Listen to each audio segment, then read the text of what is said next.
Salut et bienvenue dans une nouvelle vidéo. Donc cette semaine, comme on vous l'a annoncé la semaine dernière, on va travailler un petit peu sur le mur en pierre qui est derrière moi et qui donne aussi sur la cuisine de l'autre côté. Puisqu'on voit que donc il y a pas mal de petits endroits qu'on va devoir reboucher, qu'on va devoir un peu réparer, notamment la niche qui est à ma droite là-bas. Il y a un trou un peu plus bas ici, l'ancien trou de la cheminée à cet endroit-là. Et on a aussi un trou là-haut, là où il y avait les anciennes poutres de la vieille charpente. Donc on va faire un mortier chaud sable, chaud NHL 3,5 et sable 0,4. Et puis on va remaçonner un petit peu tout ça.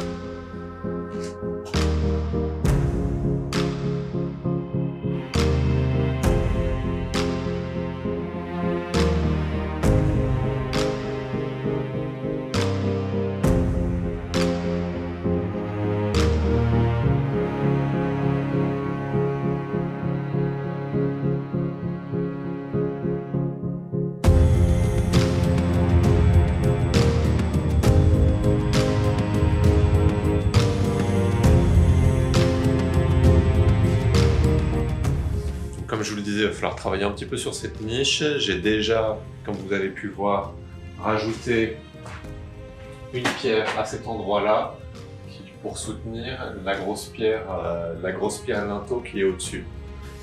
Et normalement, ça devrait nous permettre, voilà, on voit ça bouge déjà un peu ça devrait nous permettre d'enlever ces briques-là, enfin.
Le lendemain, on est 2 pour commencer le jointoiement du mur.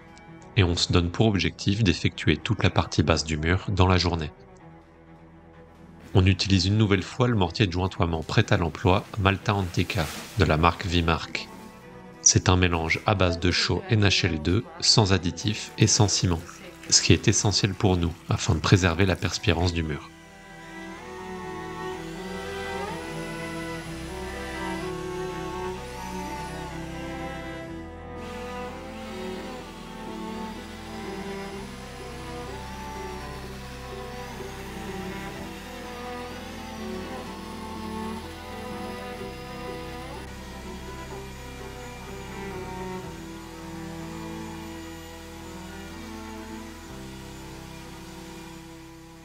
Et comme d'habitude, on humidifie bien le support.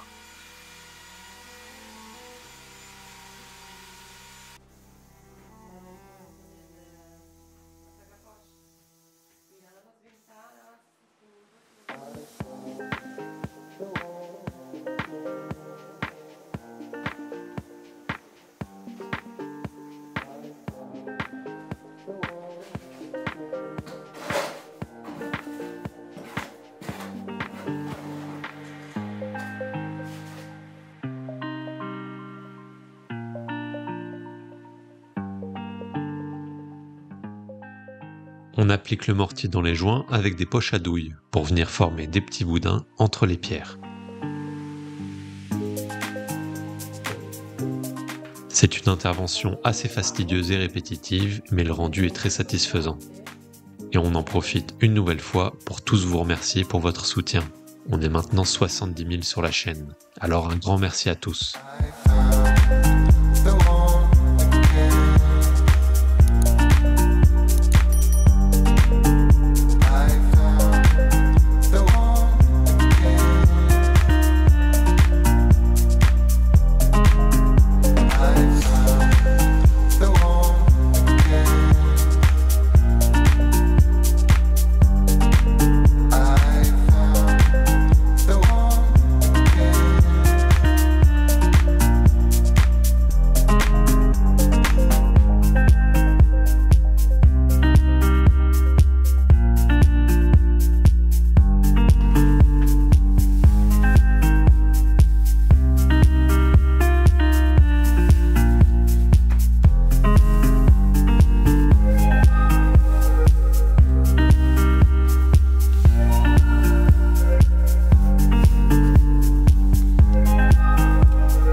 Une fois que le mortier a un peu séché, mais pas trop, on vient le serrer grossièrement dans le joint avec une truelle langue de chat.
mucho, pero no es una...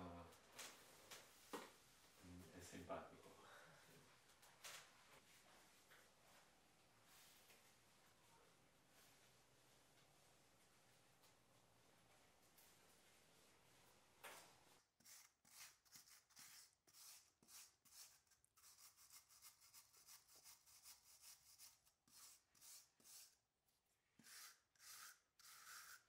Enfin, après avoir laissé le mortier sécher encore un peu plus, on vient le brosser avec une brosse en fer. On cherche alors à éliminer toutes ces irrégularités dans le joint et à dévoiler les pierres au maximum, afin d'obtenir un joint continu et homogène entre les pierres. Le mortier va bien sûr beaucoup s'éclaircir en séchant, ce qui fera ressortir encore plus les pierres.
Le jour suivant, je me fixe pour objectif de jointoyer toute la partie haute du mur du salon.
Après 9 heures de travail, j'ai du mal à garder le bras levé.